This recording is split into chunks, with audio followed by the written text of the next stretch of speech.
Olá, pessoal. Vamos falar agora um pouquinho sobre variáveis em memória. A gente sabe que programas vocês já programaram e vocês já viram que vocês precisam usar variáveis, essas variáveis precisam ser armazenadas na memória.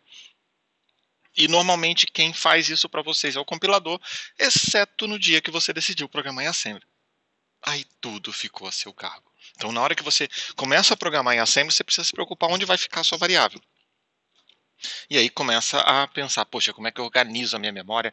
Como é que eu garanto que o meu programa funciona? Como é que eu garanto que a minha memória vai estar clara e vai estar disponível para mim? Então, eu tenho um computador com um monte de memória, eu quero colocar minhas variáveis num lugar protegido para usar meu programa corretamente. Tá?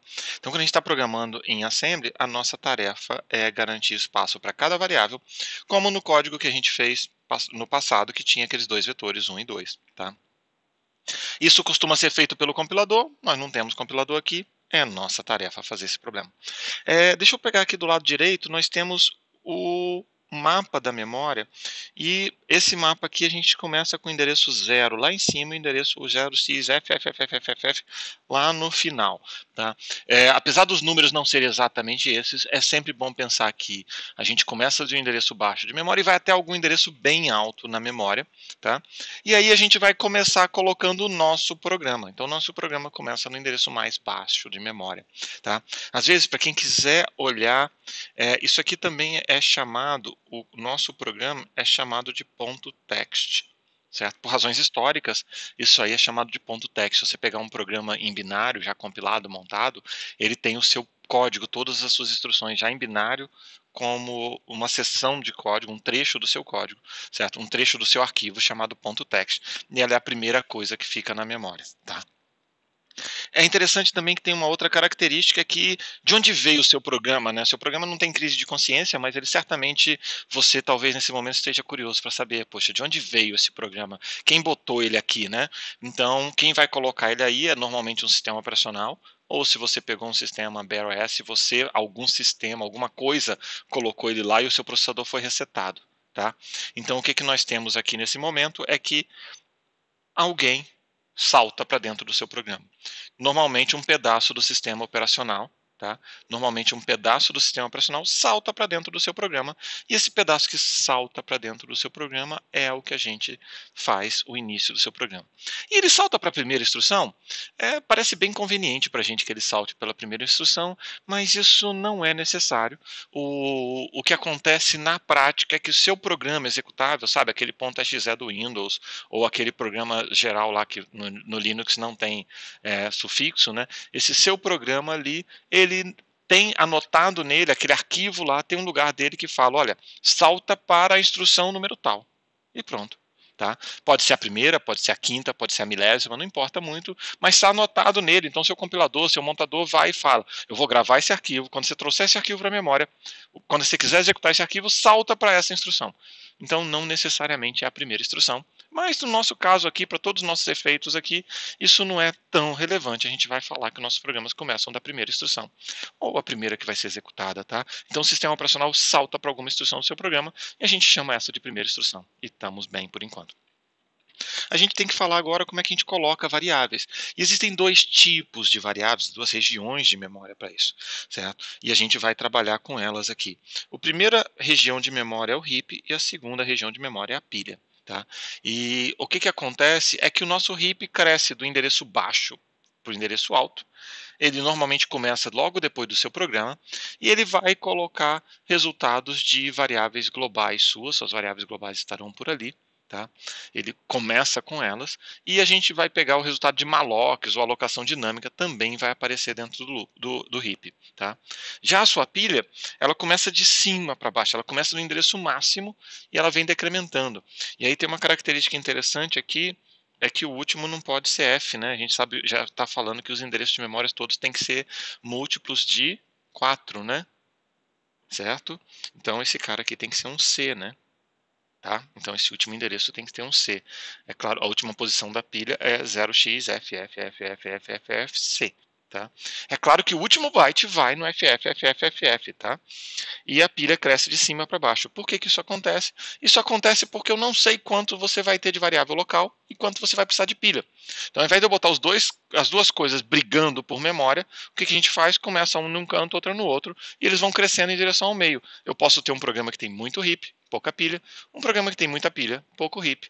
Ou posso ter um programa muito grande que não gasta quase nada de memória. Então, isso são todas as alternativas que a gente pode ter do nosso programa. Eu tenho até umas figurinhas aqui para poder tentar ilustrar para vocês, né? Então, esse primeiro caso aqui, eu tenho um programa convencional e esse programa pequenininho, RIP pequenininho, pilha pequenininho, certo? Então, a gente tem esse caso aqui. A gente tem um segundo caso onde nós temos muito RIP e pouca pilha. Tá? O que significa isso? Significa que a área em verde aqui do RIP, eu declarei muita variável global, eu declarei muito malloc, eu tenho um monte de dados que eu aloquei dinamicamente. Então, esses casos estão todos aí para você. O terceiro programa, eu tenho muita pilha e pouco RIP. Então, o nosso RIP está pequenininho ali e a nossa pilha cresceu bastante.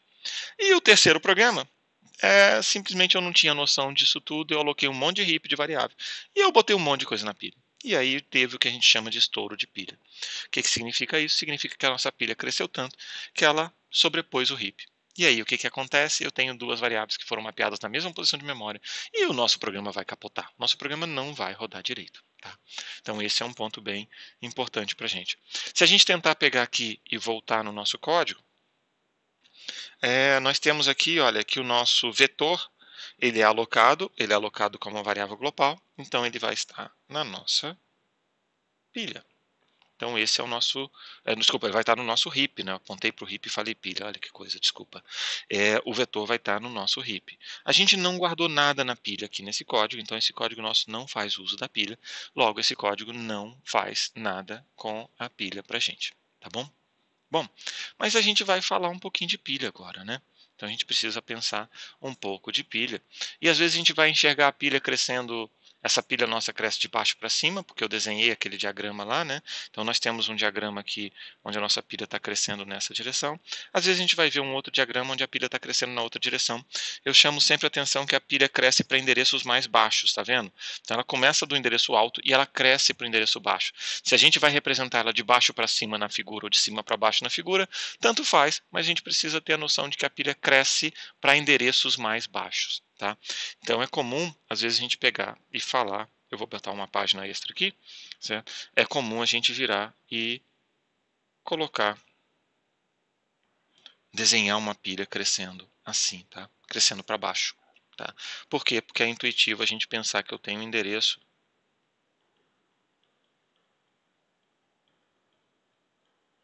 e eu vou crescer para endereços mais baixos. Tá?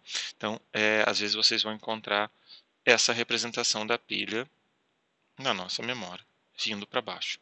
Tá? E aí o programa está aqui e a gente vai ter um RIP aqui, crescendo para cima, obviamente. A gente não quer que esse cara se encontre, então a gente quer que esse cara pare aqui. Poxa, quem gasta pilha? Quem gasta pilha? Se você tiver variável local, ela vai para pilha. Então a gente já falou aqui, ó, variável local.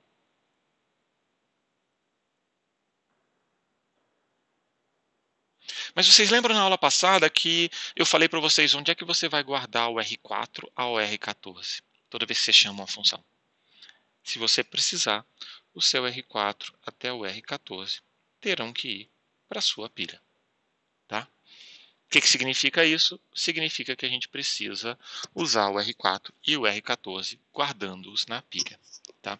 E aí entra uma coisa muito importante por falar em pilha. Vamos tentar falar aqui, a gente vai ter que lembrar de convenções. De novo, gente. Lembra que eu falei de convenções para vocês na aula passada? E o que é convenção? Convenção é uma coisa legal que entra todo mundo em acordo e todo mundo faz do mesmo jeito. Ok? Por isso que a gente faz convenções. Tá? Todos nós convencionamos no caso de andar do lado direito na rua, todos nós convencionamos de fazer várias operações nossas do dia a dia e por isso que a gente funciona direito. Tem muita coisa que a gente não é obrigado a fazer desse jeito, mas a gente convenciona e fica mais fácil para todo mundo. Tá? E uma das coisas é a pilha. Vamos falar um pouquinho da pilha, deixa eu só rolar isso aqui e a gente vai pegar a nossa pilha. Tem uma pergunta bem interessante que nós temos um registrador chamado FSP. Esse registrador chamado SP, o que ele vai fazer? Ele vai trabalhar com a nossa pilha e ele vai colocar e vai andar com a pilha, tá? Ele vai pegar a nossa pilha e ele vai apontar uma posição da pilha e a gente sempre vai manipular em cima dessa posição da pilha, tá? Esse é o nosso ponto, essa é a utilidade do nosso SP, tá? Então o SP aponta para uma certa posição da pilha. E aí que está uma coisa importante. Então a gente já sabe que o endereço, eu vou botar o endereço grande aqui, tá? Tá bom? Logo o nosso zero de memória está aqui. Ok? Aí vem uma pergunta. Quero colocar algum valor na pilha.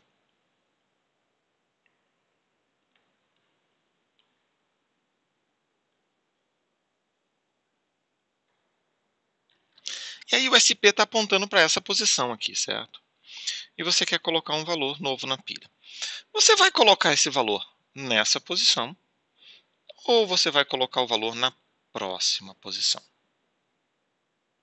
Ora, isso aqui é uma convenção. Quer dizer, o SP aponta para o lugar onde eu guardei o último valor, ou ele aponta para o lugar onde tem um lugar vazio para eu colocar o próximo. Essa que é a convenção que eu preciso falar. Então eu vou pegar o SP e ele vai ter a nossa pilha funcionando como eu apontei para o último valor guardado ou eu aponto para o primeiro espaço vazio da pilha. Certo? Então se a gente estiver trabalhando com a suposição que a minha pilha tem, por exemplo, o valor 17 guardado, foi a última coisa que eu guardei na pilha, eu posso trabalhar com falando que eu preciso guardar no próximo endereço da pilha, que é o nosso próximo elemento, e vamos supor que eu queira guardar o valor 42. Então a gente vai guardar o valor 42 e vai atualizar o SP para apontar para o último valor guardado. Tá? Então toda vez que eu quero guardar um valor, se eu trabalhar com a convenção de que o SP aponta para o último valor guardado, o que eu tenho que fazer? Eu tenho que decrementar o SP, tá? Eu decremento ele, faço ele apontar para baixo, ele aponta para o novo lugar, eu guardo o valor lá e estamos bem. Tá? Então essa é uma das partes da nossa convenção. Tudo bem? A gente tem que pensar também que eu desenhei uma pilha para vocês e essa pilha para vocês está indo do endereço mais alto para o endereço mais baixo. Isso também é uma convenção. Eu poderia fazer a pilha ao contrário, do endereço mais baixo para o endereço mais alto. Eu não vou exemplificar aqui, porque as nossas pilhas serão sempre de cima para baixo, então a gente não vai usar pilha de baixo para cima, então eu não estou pedindo para vocês, certo? Não vou nem botar exemplo aqui para não confundir. Tá? E nós vamos falar que o exemplo que eu acabei de usar aqui é o exemplo do processador ARM. O ARM tem suporte a pilhas de baixo para cima, de cima para baixo, com SP apontando para o último elemento inserido ou SP apontando para o valor em branco. Mas a gente está focando aqui claramente no que a gente vai chamar de pilha full descending. O que significa isso? O SP aponta para um lugar full, que é um lugar cheio, e a pilha cresce para baixo. É isso que a gente vai fazer. Tá? Então, o nosso SP, a gente vai trabalhar nossa pilha. É a pilha padrão do ARM. Ele tem suporte a múltiplas outras, mas a gente vai trabalhar com a full descending. Tá bom? Ok, pessoal? Então, agora vamos voltar lá no nosso código. Eu mostrei esse código aqui. A gente vai ter que pegar essa característica aqui da pilha. Então, assim, na hora que a gente for implementar o nosso código, todo registrador a ser preservado deve ser guardado na pilha. A gente vai usar as instruções STM e LDM. Lembra que a gente já tinha usado STR e LDR, certo? Para guardar o nosso registrador na pilha. E a gente vai ler e receber múltiplos registradores. A diferença do STR para o STM é que o M é de múltiplos. Então, se eu pegar aqui um LDM, eu posso falar que eu quero guardar o R0, R2, R3.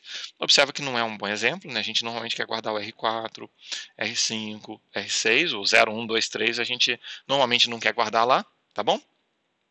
E é altamente provável que a gente queira usar o SP aqui, afinal a gente está trabalhando numa pilha. E como eu mencionei para vocês, o caso mais comum é ter o FD. O que significa?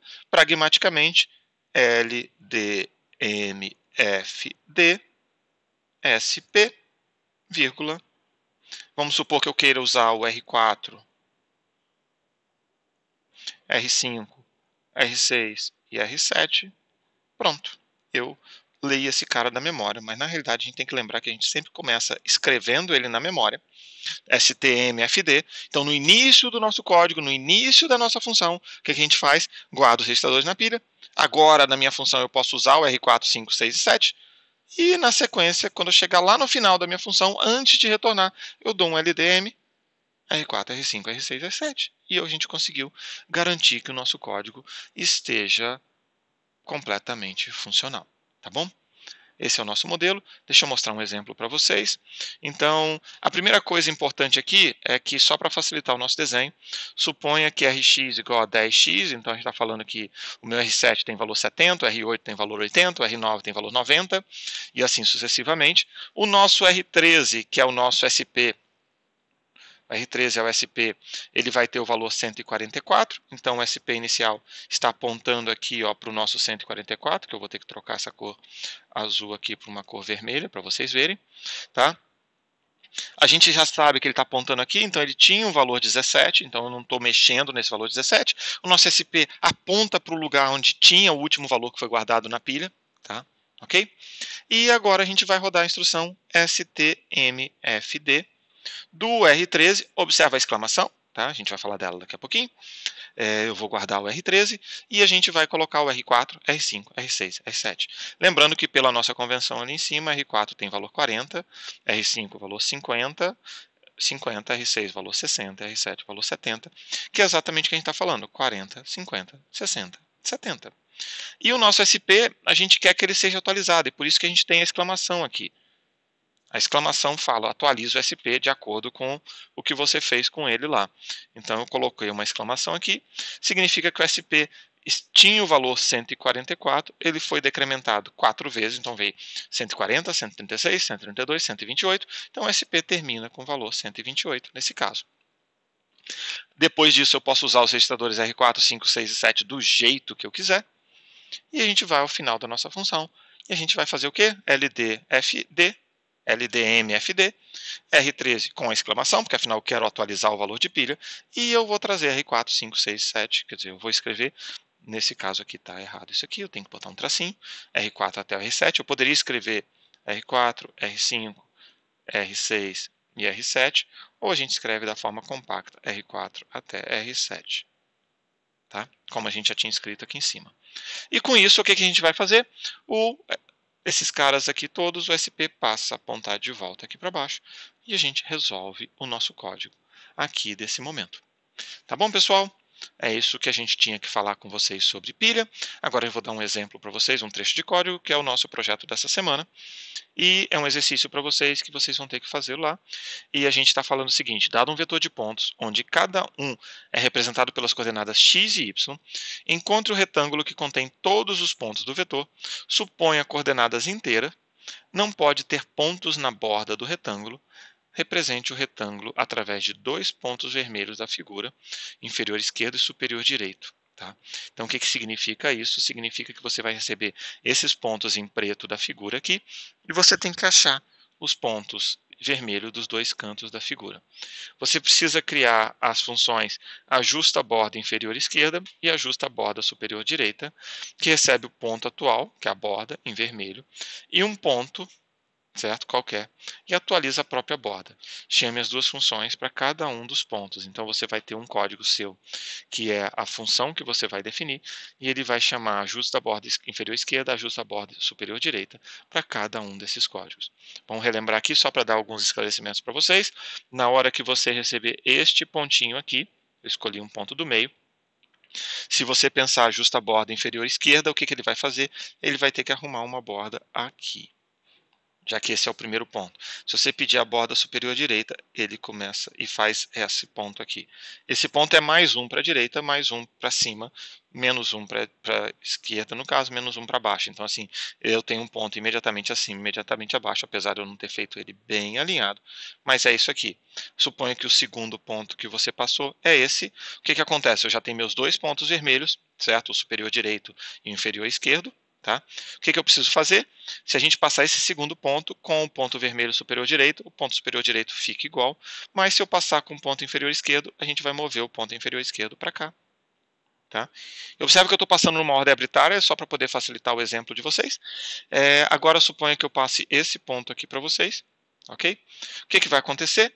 O meu ponto superior direito vai ter que ser alterado para esse ponto aqui, né? Que ele tem que ser pelo menos mais 1 de altura, mas ele não pode voltar para a esquerda, né? Ele tem que ficar lá à direita. E meu ponto inferior esquerdo, ele vai ter que vir para cá. Então, a gente já chegou bem perto da borda. E aí agora a gente pega este ponto aqui. O que acontece? Do ponto de vista horizontal, esse ponto vermelho nosso, ele migrou para cá. Então ele vai chegar aqui. E do ponto de vista vertical, esse ponto nosso aqui migrou aqui para baixo. Então ele vai ficar aqui embaixo.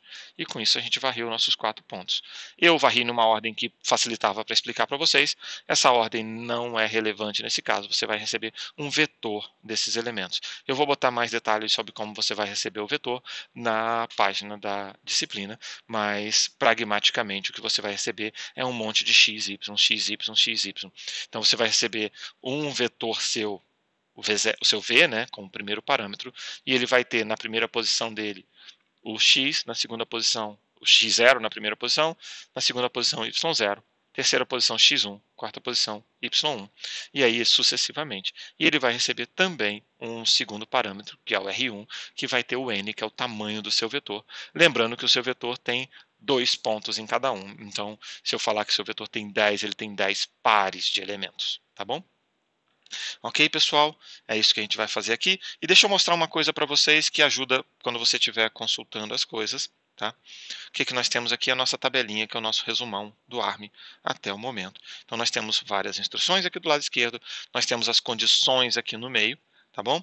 E nós temos aqui do lado direito o nome dos registradores, nós temos que o R15 é o PC, o R14 é o LR, lembra do RR que a gente falou para vocês, que é o que você usa para retornar a instrução?